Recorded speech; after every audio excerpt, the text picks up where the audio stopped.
Hello, good evening everyone. This is Ajay Kumar. Once again welcome on my YouTube channel.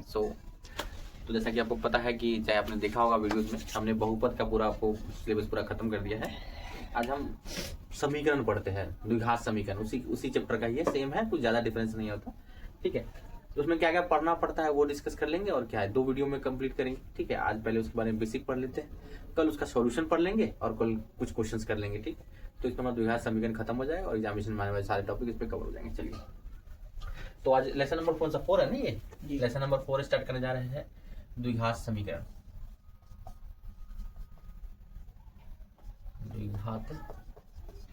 द्विघात समीकरण या इसी को वर्ग समीकरण भी बोलते हैं। ओके, इंग्लिश में इसी को बोलते हैं क्वाड्रेटिक इक्वेशन। बेटा आ रहा है यहाँ तक का? Yes sir. नीचे लिख देते हैं।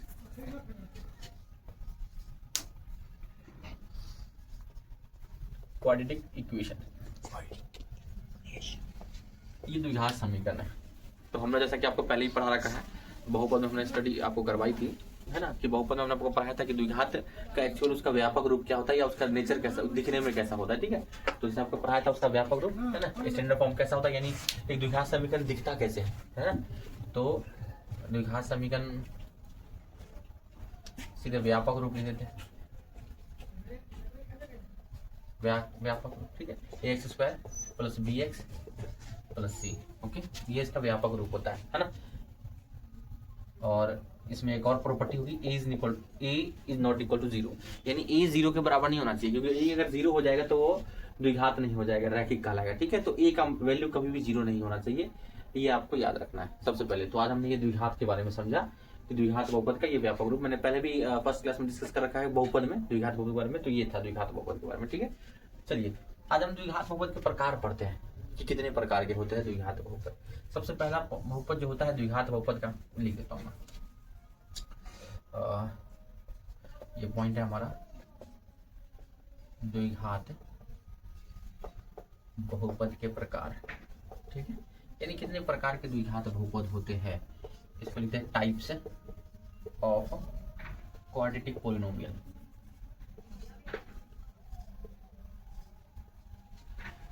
Types of quadratic polynomial, sorry equation. Okay, तो द्विघात बहुपद के प्रकार के बारे में बात करेंगे। द्विघात बहुपद है, अरे यार क्या गलती लिखा था बेटा, समीकरण पढ़ रहे हैं हम, बार बार गलती लिखा हूं।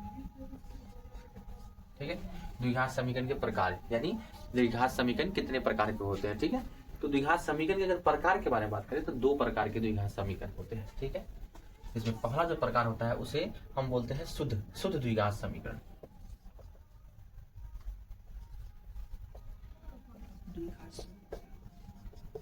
शुद्ध द्विघात समीकरण। ठीक है, अच्छा, इंग्लिश में इसी को बोलते हैं प्योर क्वाड्रेटिक इक्वेशन।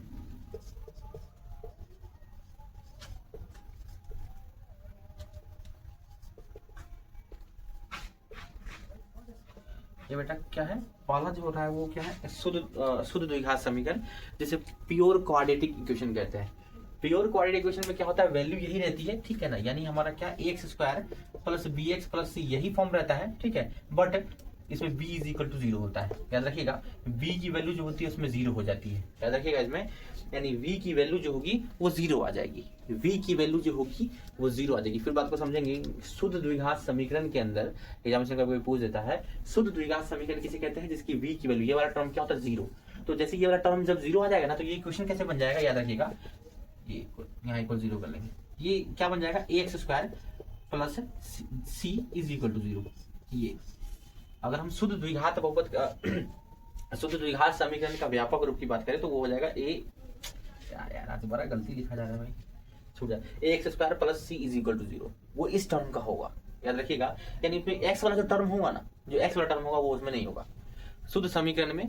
चाहे इसका इक्वेशन आपको देखना है तो इसका एग्जाम्पल हम दिखाते हैं। एक आपको इसका एग्जांपल देखिएगा, x स्क्वायर है ना माइनस 16 देखिएगा, तो इसमें x वाला टर्म नहीं दिख रहा होगा आपको। लाइक x वाला टर्म जैसे बोले तो क्या, ये 2x 3x 9x ऐसा इसमें दिख ही नहीं रहा होगा, नहीं दिख रहा ना। इसीलिए हम ऐसे क्वेश्चन को क्या बोलते हैं, हम इसे बोलते हैं शुद्ध द्विघात समीकरण, यानी प्योर क्वाड्रेटिक इक्वेशन बोलते हैं। ये दिख रहा होगा एक समीकरण, आपके क्वेश्चन में बहुत सारे आते होंगे। ये इसको सॉल्व करने का तरीका भी देख लेते हैं, इसको सॉल्व कैसे किया जाता है। ओके, सॉल्व कैसे किया जाता है, तो भाई इधर क्या है माइनस में, उधर जाएगा किसमें प्लस में, x square is equal to 16। ठीक है, पता है ना कि क्यों 16 गया प्लस में 100, मैंने बताया था आपको बेसिक रूप, क्योंकि ये प्लस माइनस में नहीं जाता है, हमको इधर हटाना है तो इसका मतलब यहाँ प्लस करना पड़ता है। तो समीकरण के हम बराबर दोनों तरफ एक काम कर सकते हैं, तो इधर भी प्लस करेंगे इधर भी प्लस करेंगे। ठीक, बाकी मैंने बेसिक पढ़ा रखा, आप लोग देख लीजिए उसमें जाके वीडियो। कितना बचेगा 16। ओके, जब स्क्वायर हटता है याद रखिएगा, स्क्वायर जब हटता है तो संख्या रूट में जाती है। इसका भी बेसिक फॉर्म नहीं होता ये, लेकिन आप समझ के चलिए, तब तक बाद में जब 7-8 का कभी क्लास लेंगे तो उसमें बताएंगे हम आपको कि क्यों ऐसा होता है। ठीक है, रूट में गया। और याद रखिएगा क्योंकि ये स्क्वायर की वैल्यू इसलिए इसके दो वैल्यू आएंगे। ठीक है, द्विघात बहुपद इसके पक्का दो वैल्यू होते हैं, मैंने पढ़ाया था आपको बहुपद में, एक अल्फा और बीटा, इसके दो वैल्यू होंगे, इसलिए इसे रूट से निकलेगा। जब रूट से निकलता है तो दो आंसर निकलते हैं प्लस माइनस में, प्लस माइनस 4, यानी एक वैल्यू जो आएगी हमारी वो आएगी 4 और एक वैल्यू जो हमारी आएगी x का मान -4। ये बिहार बोर्ड के एग्जामिनेशन में बहुत बार क्वेश्चन आता है। ठीक है, इस ऐसे समीकरण को हम बोलते हैं द्विघात, कौन सा शुद्ध द्विघात समीकरण, यानी इसमें x का टर्म नहीं होता। ठीक है, ऐसे क्वेश्चन को बनाने के लिए सीधा क्या करना पड़ता है, इधर से हटा लेंगे उधर डालेंगे और बस रूट में से निकाल लेंगे, यानी ये कौन सा है, ये शुद्ध द्विघात यानी प्योर क्वाड्रेटिक इक्वेशन यही होता है। एक एग्जांपल और देखेंगे यहाँ पे, दूसरा देखिए, अगर ऐसा मैं कह दूं 2x² -18 इज इक्वल टू 0 बोल सकते हैं। ठीक है, चलो कुछ भी, इधर माइनस में 18 उधर प्लस में जाएगा तो 2x² ये भाई शुद्ध है, माइनस में उधर प्लस में गया 18, इधर गुना में है, ये भाग में कट गया, x² is equal to 9, square हटेगा रूट में जाएगा। ऐसे दो आंसर निकलते हैं, पता है ना आपको, प्लस माइनस 9। तो इसके दो आंसर होंगे, एक होगा प्लस का 9 और एक होगा माइनस का 9। ओके, इसके दो आंसर हो गए, समझ में आपको। तो ये है हमारा शुद्ध समीकरण। Pause the video and note it down.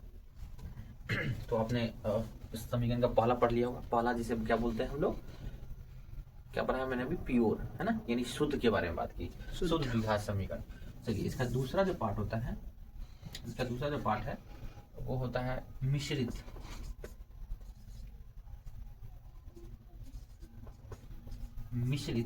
द्विघात समीकरण। द्विघात समीकरण इंग्लिश में इसको बोलते हैं हम लोग, इंग्लिश में हम इसको बोलते हैं क्या, इंग्लिश में हम इसको बोलेंगे एडफेक्टेड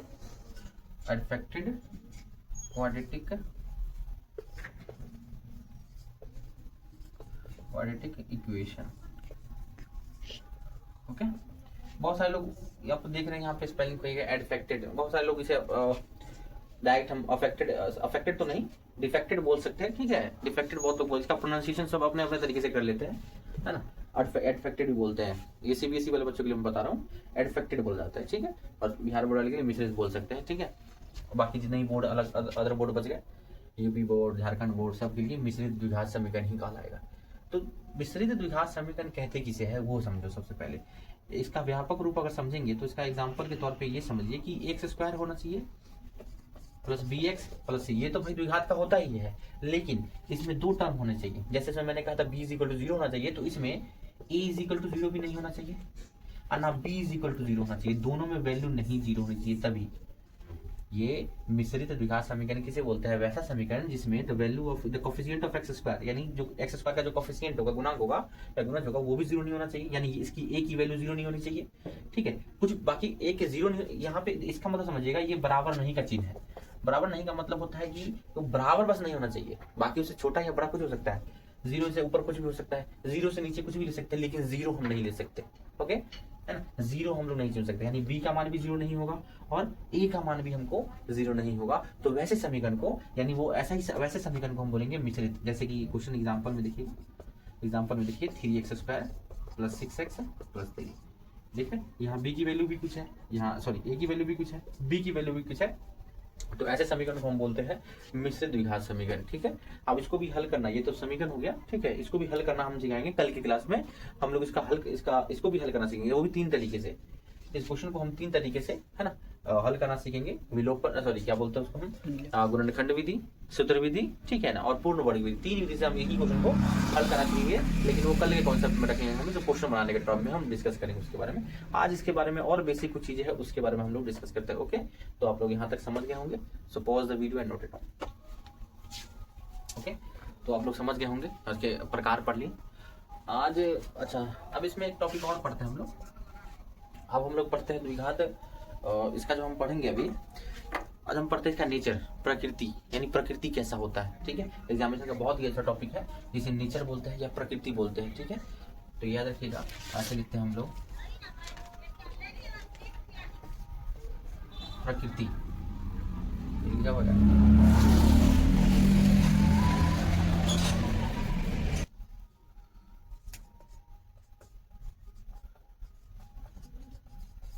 द्विघात समीकरण लिखता हूँ, शॉर्टकट में समझ आइएगा आपको। द्विघात समीकरण के मूलों की प्रकृति के मूलों, मैंने उस पर डिस्कस किया था प्रीवियस क्लास में, मूल हल है ना, सुनना सब बातें की होता है, तो कंफ्यूज मत होइएगा। मूलों की प्रकृति आज पढ़ेंगे हम लोग, प्रकृति। ठीक है, यानी इसको हम दो तरीके से बोल सकते हैं। इसका इंग्लिश होता है nature, nature of quadratic roots, nature of roots of quadratic equation, nature of roots of quadratic equation.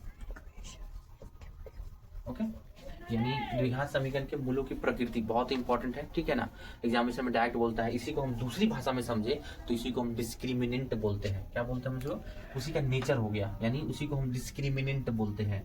याद रखिएगा, डिस्क्रिमिनेंट, डिस्क्रिमिनेंट है ना, या विवेचक हिंदी में इसको बोलते हैं हम लोग, या प्रकृति, सॉरी विविक्तिकार,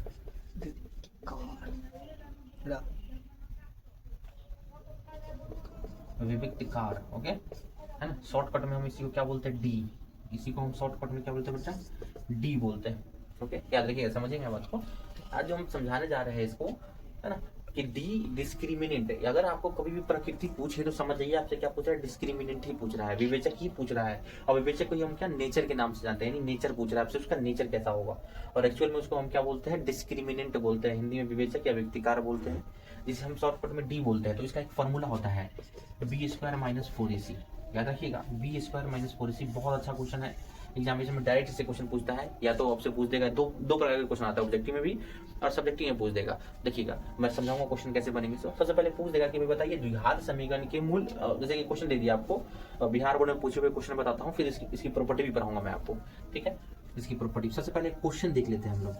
ठीक है, क्वेश्चन क्या बोल रहा है, परीक्षा में एग्जामिनेशन में क्वेश्चन पूछेगा कि भाई एक द्विघात बहुपद है, एक द्विघात बहुपद है, ऐसे किसी द्विघात बहुपद है ना, द्विघात बहुपद भी दे देगा 2x² - 3x + 4 ऐसा दे दिया। ठीक है, कहेगा कि मूलों की प्रकृति ज्ञात करे, के मूलों की या शून्यकों की प्रकृति ज्ञात करे, या किसी भी करे, सीधे कहेगा प्रकृति ज्ञात करे, ये मूलों की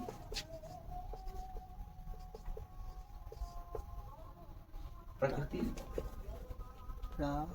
गलती लिखा हुआ है, ऐसे लिखा था प्रकृति, क्या है ना, तो प्रकृति ज्ञात करे। देख लीजिए भाई, हिंदी इंग्लिश तो आता, हिंदी इंग्लिश नहीं पढ़ा रहा मैं, प्रकृति ज्ञात करे। ठीक है, एक तो आपको डायरेक्ट एक ऐसा क्वेश्चन पूछ देगा आपसे, ये 2 नंबर का, एक द्विघात समीकरण दे देगा और उसकी प्राकृतिक पूछेगा, पहली बात है। दूसरा क्वेश्चन जैसे पूछ देगा कि बताइए इसका विविक्तिकार बताइए, डायरेक्ट इसी यही क्वेश्चन दे देगा आपको। दूसरा क्वेश्चन ये वाला है, देखिएगा दोनों बात मैं एक ही साथ बता रहा हूँ दोनों। ठीक है ना, बोलेगा इसका भाई इसका क्या बताइए आपको, 2x² - 3x, यही क्वेश्चन रहेगा। और पूछ देगा भाई इसका विवेचक बताइए, इसका विवेचक ज्ञात करे, इसका विवेचक ज्ञात करे, ऐसा क्वेश्चन पूछ देगा। ये 2 क्वेश्चन है, लेकिन बस समझ आइए आपको क्या निकालना है, डी। हमेशा याद रखिएगा, एक राउंड में 2 राउंड में भी आता रहता है, चाहे वो CBSE हो चाहे BSE हो। ठीक है, ये निकाल लेना है आपको। तो ये कैसे निकालेंगे हम, डायरेक्ट फॉर्मूला था डी। ABC आपको पहली बार निकालना सिखा रखा है। जो x² के पीछे होता है, x का कोफिशिएंट होता है, वो a कहलाता है, तो a का मान इसमें 2 है। जो x का कोफिशिएंट होता है वो b कहलाता है, लेकिन यहाँ b की वैल्यू नेगेटिव, माइनस को लेके चलना है अपने को, याद रखिएगा। प्लस आता है, प्लस इसलिए नहीं लिखते क्योंकि प्लस छुपा होता है, लेकिन माइनस हमको लिखना पड़ता है। कोई भी नंबर ऐसे लिखी हुई है, इसका मतलब समझिए पॉजिटिव ही तो है, पॉजिटिव लिखने की जरूरत नहीं पड़ती। लेकिन अगर नेगेटिव पता करके अगर ये संख्या माइनस नेगेटिव होगी तो इसके पीछे माइनस लगाएंगे, तभी तो पता चलेगा हमको कि नेगेटिव है। इसलिए हमने नेगेटिव लेने के लिए, ऋणात्मक पता करने के लिए हमने माइनस यहाँ पे लेके चलेंगे हम लोग।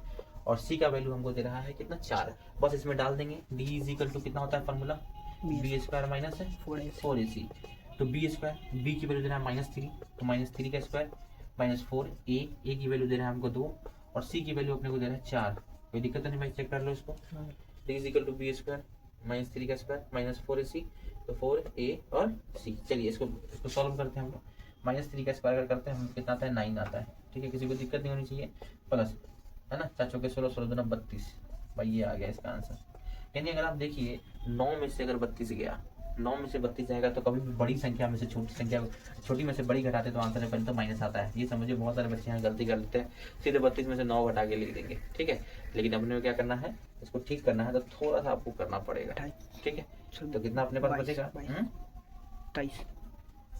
-23, ओके, क्योंकि यहाँ -23 बचेगा, माइनस वैल्यू आ गई। याद रखिएगा यहाँ पे इसका डी का वैल्यू कितना, यानी इसका डिस्क्रिमिनेंट, इसके क्वेश्चन का प्रकृति क्या है, -23 आ गया।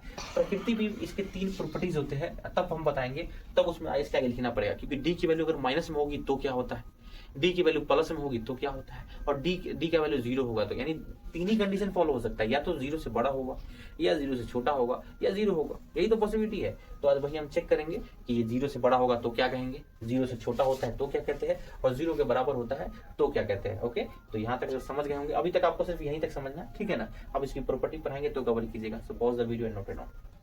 तो आप समझ गए होंगे डिस्क्रिमिनेंट यानी D is equal to formula b square. अब चलिए इसकी प्रॉपर्टी पढ़ते हैं। इसकी 3 प्रॉपर्टी होती है, केस बोल सकते हैं। पहला केस पढ़ते हैं अपन लोग, या प्रॉपर्टी समझ लीजिएगा, ये केस। पहला केस क्या होता है, पहला केस यही होता है कि डी बराबर, अगर डी की वैल्यू आ गई 0, ये पहला केस है, केस नंबर फर्स्ट, यानी डी का मान क्या आ जाए 0। अगर डी का वैल्यू हो जाएगा 0 तो इसकी मूल्य की प्रकृति क्या होगी, नेचर कैसी होगी, ठीक है। अगर मूल्य के पूछे आपसे तो लिखिएगा यहाँ पे कि अगर डी का वैल्यू 0 के बराबर है, यानी डी का मान डायरेक्ट 0 ही आ जाए, तो उसको मूल्य बोलेंगे। मूल्य होगा कैसा, वास्तविक होगा। मूल्य होगा वास्तविक, मूल्य कैसा होगा, वास्तविक होगा। और कैसा होगा, समान होगा। मूल्य कैसा, यानी जो मूल्य मतलब हल, आंसर, शून्य कैसे होंगे, मूल्य इसका वास्तविक होगा और समान होगा, और वास्तविक और समान। नोट कीजिएगा, वास्तविक और समान, इंग्लिश में इसको बोलते हैं real and equal, real and equal, okay. और याद रखिएगा, ऐसे क्वेश्चन को बनाने की जरूरत नहीं पड़ेगी, यानी डी का मान 0 आ गया, इसका मतलब ऐसे क्वेश्चन को हमको बनाने की जरूरत नहीं है। उसका आंसर डायरेक्ट हम क्या रखेंगे, डायरेक्ट हम उसको रखेंगे वैल्यू कितना, माइनस इसका आंसर जो होगा, यानी इसका मूल्य जो होगा, डायरेक्ट इसका आंसर देखिएगा यहाँ पे, इसका जो मूल्य हो जाएगा, सॉरी यहाँ देखता हूँ, मूल्य या शून्य जो इसका आंसर जो डायरेक्ट हो जाएगा। ऐसे क्वेश्चन को बनाइएगा नहीं, याद रखिएगा डायरेक्ट। 2 प्रकार के क्वेश्चन, आपको ये प्रॉपर्टी चेक कर लेनी है। कभी भी द्विघात बहुपद है तो पहले सबसे पहले ये प्रॉपर्टी चेक कीजिए उसका, ठीक है। और तब बनाना है, और कैसे बनाना है तब हम इस पर डिस्कस करेंगे। सबसे पहले आपने कोई भी क्वेश्चन आपको द्विघात बहुपद यानी इस टाइप का क्वेश्चन, कोई भी एग्जांपल के तौर पे यहाँ पे देख लेता हूँ, 2x² + 6x + 9, मान लीजिए ऐसा क्वेश्चन कोई भी आपको दिया गया, हल कीजिए। सबसे पहले हल नहीं करना, हल करने से पहले हमको सबसे पहले उसका डी चेक करना है। डी चेक कर लीजिएगा, अगर डी बराबर 0 आ जाए तो हल होगा। हल होगा कैसे, हल होगा वास्तविक और समान होगा। उसका हल वास्तविक और समान होगा, यानी रियल और इक्वल होगा। और इसका आंसर जो आएगा डायरेक्ट माइनस, इसका जो आंसर आएगा हल जो होगा -b/2a, डायरेक्ट रख दीजिएगा। यानी अगर मान लीजिए इसका वैल्यू निकालने पे हमको 0 आ जाए, डी निकालने पे हमको 0 आ जाए, ठीक है। कोई भी समीकरण लीजिए, डी निकालने पे 0 आ जाए, डायरेक्ट इसका क्या आंसर डाल दीजिएगा, -b/2a। जो b की वैल्यू होगी 100 माइनस जो b की वैल्यू होगी 100, अब 1 2 × a, 2 गुने a का जो वैल्यू होगा कोएफिशिएंट वैल्यू उसका डायरेक्ट डालिएगा, डायरेक्ट आंसर आ जाएगा। कोई बनाने की जरूरत नहीं है। इसको 2 बार लिख लीजिएगा, क्योंकि द्विघात बहुपद के 2 आंसर होते हैं, तो उसका डायरेक्ट आंसर होगा, पहला अल्फा का मान भी यही होगा, बीटा का मान भी यही होगा। अल्फा बीटा दोनों, यानी दोनों उसके हल जो होंगे समान होंगे। आपको मेरी बात समझ में आ रही होगी, ठीक है। नहीं समझ, ध्यान से बात को समझिए। केस नंबर 1 है, सबसे पहला, कैसे भी आपको क्वेश्चन कभी भी द्विघात समीकरण दिख जाए, द्विघात समीकरण को कोई भी दिख जाए आपको, कोई भी, ठीक है, तो सबसे पहले आप चेक कीजिए उसका डी एंड डिस्क्रिमिनेंट चेक कीजिए, और देखिए कि डी का वैल्यू अगर 0 आता है तो डायरेक्ट आंसर लिखिएगा, ये डायरेक्ट आंसर, इतना ही इसका आंसर आएगा। एग्जामिनेशन में यही डायरेक्ट 1 नंबर पूछा जाता है, बच्चे इसको सॉल्व करने लगते हैं, नहीं तो डायरेक्ट आप चेक कीजिए डी और डायरेक्ट लीजिए -2/a, डायरेक्ट आंसर होता है, ठीक है। पहला क्वेश्चन तो ये हो गया, डी का मान 0 होगा, ठीक है। एग्जामिनेशन में एक बार और क्वेश्चन पूछ देगा, बताइए, पहले बताइए, मैं क्वेश्चन करवाऊंगा, पहले इसका प्रॉपर्टी लिखता हूँ, फिर मैं क्वेश्चन कराता हूँ। केस नंबर 2, दूसरा केस क्या है बेटा, दूसरा केस ये है कि डी का वैल्यू अगर 0 से बड़ा हो जाए, 0 से बड़ा हो जाए इसका मतलब क्या होगा, 1 होगा, 2 होगा, 3 होगा, यानी प्लस में संख्या आएंगी। 0 से बड़ी किसे कहते हैं, 2 संख्या 3 ही प्रकार की होती है, याद रखिएगा। ये रहा 0 एक जीरो से छोटा होगा, जिसे नेगेटिव नंबर से बोलते हैं, माइनस में बोलते हैं, ठीक है, -1 -2 है ना, -1 -2 इधर की ओर चलेगी, ठीक है, और एक होती है प्लस में, ठीक है, जो इधर की ओर चलेगी, ठीक है, 1 2 ऐसे करके, ठीक है। तो तीन ही प्रकार की संख्या होती है, एक तो होता है जीरो, जीरो के इस साइड वाला प्लस में और जीरो के इस साइड माइनस में, ठीक है। तो यहाँ पे जीरो से बड़ा बता रहा है, इसका मतलब समझ जाइए वो संख्या प्लस में। अगर आपको प्लस में आ जाए, अगर डी का मान 1 आ जाए तो भाई जीरो से बड़ी है, या सीधे सीधे समझना, जीरो से बड़ी छोटी अगर पता करना हो ना तो ये समझ लीजिए, जो संख्या प्लस में होती है वो जीरो से बड़ी होती है, जो संख्या माइनस में होती है जीरो से छोटी होती है। सबसे सीधा समझने का तरीका यही है, सबसे इजी, कि जो संख्या अगर प्लस में आपको दिख जाए, कुछ भी दिख जाए, 4 6 8 12 20 प्लस में है तो जीरो से बड़ी है, और अगर माइनस में दिख जाए -10 -5 -7 है, कोई भी संख्या माइनस में दिख जाए, समझ जाइए कि वो संख्या जीरो से क्या होगी, छोटी होगी, समझ में? तो यहाँ बता रहा है जीरो से बड़ा होना चाहिए। तो जब डी का मान जीरो से बड़ा होगा तो मूल वास्तविक ही होगा, मूल वास्तविक होगा और असमान होगा। असमान, असमान नहीं भाई, असमान, असमान लिखा है क्या? असमान, असमान मतलब अनइक्वल, बराबर नहीं होगा, ठीक है, या असमान नहीं लिख करके आप भिन्न लिख लीजिए, भिन्न मतलब अलग अलग होगा, यानी मतलब बात समझ आएगी नहीं, मैं बताता हूँ। अगर कोई क्वेश्चन है, पहले इसको लिख लो यार, कभी समझेंगे। तो डी का मान अगर जीरो से क्या हो जाए, बड़ा हो जाए, देखिए जिधर मुंह खोल रखा होगा समझ जाइएगा बड़ा होगा, इसका मतलब जिधर जिधर वो मुंह खोल रखा है उधर बड़ा होगा, इधर बंद कर रखा है छोटा होगा, तो जिधर मुंह खोल रखा है बड़ा है, इसका मतलब होता है डी का मान जीरो से बड़ा होगा। तो जब डी का मान जीरो से बड़ा होगा तो क्या होगा, मूल वास्तविक होगा और असमान होगा, यानी रियल होगा एंड क्या होगा भाई, अनइक्वल, क्या होगा, आ रहा है ना, अनइक्वल, बराबर नहीं होगा। लास्ट एक थर्ड कंडीशन है, बस इसी को खत्म करेंगे यहीं पे, ठीक है, फिर आगे इसमें डिस्कस करेंगे, इसमें और थोड़ा सा और डिस्कस करना है, ठीक है। तो भाई क्या होगा इसमें थोड़ा सा और, लेकिन केस पहले इसी और समझिए, यानी वास्तविक और असमान होगा, इसका मतलब समझिए पहले, जैसे मैंने बताया वास्तविक होगा, इसमें ही वास्तविक होगा, और ये बंद है फिर गया नहीं तो लाइट जलाने में पता चलता रहता है, ठीक है। तो वास्तविक और समान का मतलब क्या होता है, जैसे कोई क्वेश्चन है, लाइक एक क्वेश्चन है, इसका आंसर 2, इसके कितने आंसर आएंगे 2, और दोनों का वैल्यू मान लो 2 2 आ जाए, तो इसे बोलेंगे समान, ठीक है। यही समान का मतलब यही समान है कि आंसर आएगा और दोनों समान आएंगे, इसलिए direct -b/2 direct -b/2 direct डाल दीजिएगा आंसर में, ठीक है। लेकिन इसका मतलब असमान, यानी इसके कितने आंसर आएंगे, 2 आंसर आएंगे लेकिन असमान आएंगे, हो सकता है क्या 2 3 आए, 4 5 आए, कुछ भी आ जाए, लेकिन अलग अलग होंगे, वो दोनों वैल्यू सेम नहीं होंगे, लेकिन वास्तविक ही होंगे, ठीक है, पहले समझ आइए। तो इसका मतलब ये होता है, ठीक है। तीसरा केस नंबर 3, अगर डी का मान जीरो से छोटा आ जाए, जैसे ही डी का मान जीरो से छोटा आ जाए, यानी माइनस में आ जाए, किस में आ जाए, माइनस में आएगा, वैसे क्वेश्चन को छूना नहीं है। अगर 10th में अगर आप है तो वैसे क्वेश्चन को छूइएगा मत, 11th में जाइएगा तो उसको बनाइएगा, लेकिन 10वीं में उसको छूना नहीं है। 10वीं में लीजिए कोई हल नहीं, वैसे क्वेश्चन का कोई आंसर नहीं निकलेगा, कोई हल नहीं, कोई हल नहीं। मैं फिर से बता दूं आपको बढ़िया तरीके से कि डी का मान जैसे इधर चोच खोल रखा है, इसका मतलब समझिए जीरो बड़ा है, ठीक है, जीरो से छोटा जैसे अगर डी का मान यानी माइनस में आ जाएगा, जैसे डी का मान आ जाए माइनस में, आपको उसको छूना नहीं है, नो रियल वैल्यू या नो सॉल्यूशन, डायरेक्ट लिखिएगा नो सॉल्यूशन, नो सॉल्यूशन, आ रहा नहीं यहाँ तक का जी, ठीक। तो नो सोल्यूशन यानी इसमें कोई सोल्यूशन नहीं होंगे, उसका कोई वास्तविक मूल्य नहीं होगा, कोई हल नहीं होगा। लेकिन अगर जैसे ही हम इंटर में जाएंगे तो समझ जाइए, तो इमेजिनरी है ना, रूट के अंदर माइनस भी ठीक हो जाता है ना, लेकिन वो इंटर की बात है, वो इंटर में पढ़ेंगे। 10वीं तक आप इतना समझ के चलिए, जैसे रूट में आ जाए लीजिएगा no solution, no real value, no answer, okay. तो ये रहा आज का टॉपिक, डिस्क्रिमिनेंट, बहुत ही इंपॉर्टेंट है, आप लोग समझ गए होंगे। तो pause the video and note it down, 1 minute हो जाइए, एक क्वेश्चन पहले समझ लीजिए, मैं यहाँ पे ही समझा देता हूँ। बिहार बोर्ड का सबसे बेस्ट क्वेश्चन है, ऑब्जेक्टिव क्वेश्चन आता है कि बताइए निम्नलिखित में से किसका, है ना। अच्छा याद रखिएगा डी, बहुत जगह डी के जगह पे डायरेक्ट आपको ये वैल्यू रख देगा, क्योंकि डी का वैल्यू कितना होता है, b² - 4ac होता है, तो डायरेक्ट डी के जगह पे आपको ये वैल्यू रख देगा b² - 4ac, ये भी डाल देगा आपको, बात समझ में आएगी नहीं है। डी के जगह पे डायरेक्ट लिख देगा इतना, है ना, ये लिख देगा b² - 4ac बराबर 0, ये आपको लिख देगा कितना b² - 4ac > 0, ठीक है, ऐसा लिख देगा। तो परीक्षा में क्वेश्चन आता है कि बताइए निम्नलिखित में से कौन किसका, निम्नलिखित में किसका हल, निम्नलिखित में से किसका हल वास्तविक होगा।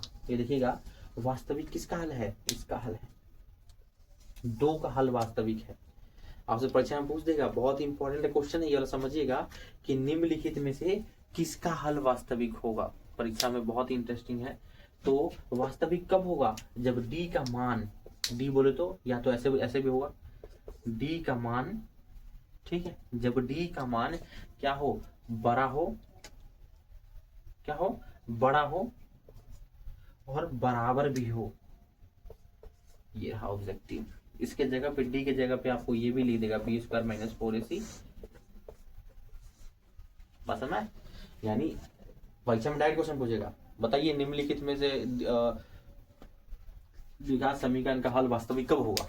तो वास्तविक जब ये होता है, जब वास्तविक दो जगह है, देखिए यहाँ पे लिखा हुआ वास्तविक, वास्तविक वास्तविक कब होगा, जब डी का मान 0 के बराबर होगा। तो ये बराबर नीचे का साइन रहा, ठीक है, और 0 से बड़ा भी हुआ तो भी वास्तविक। तो ये देखिए यहाँ पे वास्तविक 0 से बड़ा यहाँ पे लगा दिया है, इसलिए डायरेक्ट लिख देंगे, ठीक है ना, D is greater and equal than 0। English वाले बच्चे से कैसे पढ़ेंगे, D is greater and equal than 0, यानी b square minus 4ac is greater and equal than 0। तो हम उसी को क्या बोलेंगे, वास्तविक। क्या बोलेंगे, वास्तविक मूल्य। एग्जामिनेशन का बहुत अच्छा क्वेश्चन है, ठीक है। तो आज तो ये इसके बारे में, बेसिक के बारे में हमने पढ़ा है, आपको डिस्कशन किया है कि क्या ऐसी क्या क्या प्रॉपर्टी होती है, आपको ये समझ में आ गया होगा कि डायरेक्ट ऐसे। इसके अलावा इस चैप्टर के अंदर कुछ नहीं है। अब इसके 3 सॉल्यूशन निकालने पड़ते हैं। एक 5 नंबर में आता है सॉल्यूशन हल करने के लिए, जिसे हम लैंग्वेज प्रॉब्लम या वर्ड प्रॉब्लम बोलते हैं, ठीक है ना। तो हम उस पर भी कल 2-3 क्वेश्चन उस पर भी करवाएंगे। जो VVI है, जो हर साल एग्जामिनेशन में आता है, वो करवाएंगे। और उसके 3 विधि होते हैं, ठीक है ना। अभी मैं वो भी थोड़ा समझा देता हूँ, ठीक है, उसके बाद फिर बाद में बात करते हैं। चलिए सबसे पहले pause the video and note it down. तो अभी आपने, मैंने वो पढ़ा दिया, अब बस बच गया 3, यदि इसको हल करने का तरीका, यानी द्विघात समीकरण को हल भाई कैसे, इस क्वेश्चन, ऐसे क्वेश्चन को हल कैसे करते हैं। तो इसके 3 मेथड होते हैं, ठीक है, लिखेंगे ऊपर मेथड। इसके 3 मेथड होते हैं, इसको सॉल्यूशन का, इसके 3 मेथड होते हैं। इसके 3 मेथड हम पढ़ेंगे। पहला मेथड जिसे बोलते हैं गुणनखंड विधि, गुणनखंड विधि, इंग्लिश में इसी को बोलते हैं बाई फैक्टराइजेशन।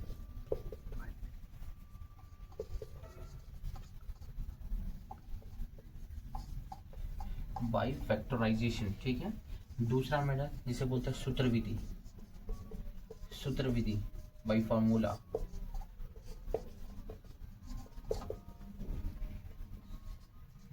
By formula. इसका फार्मूला लेकिन मैं लिख देता हूँ। इसका फार्मूला क्या होता है, इसका formula minus b plus minus, ये कल इसके बारे में थोड़ा सा क्वेश्चन बना के डिस्कस करेंगे, ठीक है ना। मैं लेकिन फार्मूला लिख देता हूँ, minus plus minus root under b square minus 4ac upon 2a। Check कर लीजिएगा, यहाँ पे इसके 2 सॉल्यूशन होते हैं, याद रखिएगा। इसके पास 2 फार्मूला होते हैं, एक फार्मूला, लेकिन आप एक ही लगा के यहाँ देखिए, यहाँ 2 आंसर दे रहे हैं, यहाँ प्लस और माइनस। यानी एक बार हम क्या लेंगे, प्लस करेंगे, ये पूरा सॉल्व होने के बाद एक बार प्लस में लेंगे, एक बार माइनस में लेंगे। एक ये, या इसी को, या इसी को हम, क्योंकि अभी जस्ट हमने आपको पढ़ाया है कितना, ये देखिएगा, अभी हम जिस इसकी वैल्यू पढ़ाया हमने कि बी स्क्वायर माइनस 4ac किसकी वैल्यू होती है, बी की वैल्यू होती है। इसलिए इसका एक डायरेक्ट शॉर्टकट फॉर्मूला भी लगा सकते हैं, लिख सकते हैं minus b plus minus root under D, root under upon 2a। As simple, बहुत इजी है। सिर्फ पहले डी निकालिए, यहाँ रखिएगा, आंसर आ जाएगा, ठीक है। यहाँ भी डायरेक्ट रख सकते हैं, डायरेक्ट फॉर्मूला आके लिख सकते हैं, तो डायरेक्ट यहाँ पे भी रख सकते हैं। तो ये फॉर्मूला इसका, तो इस पे हल करना सीखेंगे। दूसरा, ठीक, और लास्ट पूर्ण वर्ग विधि,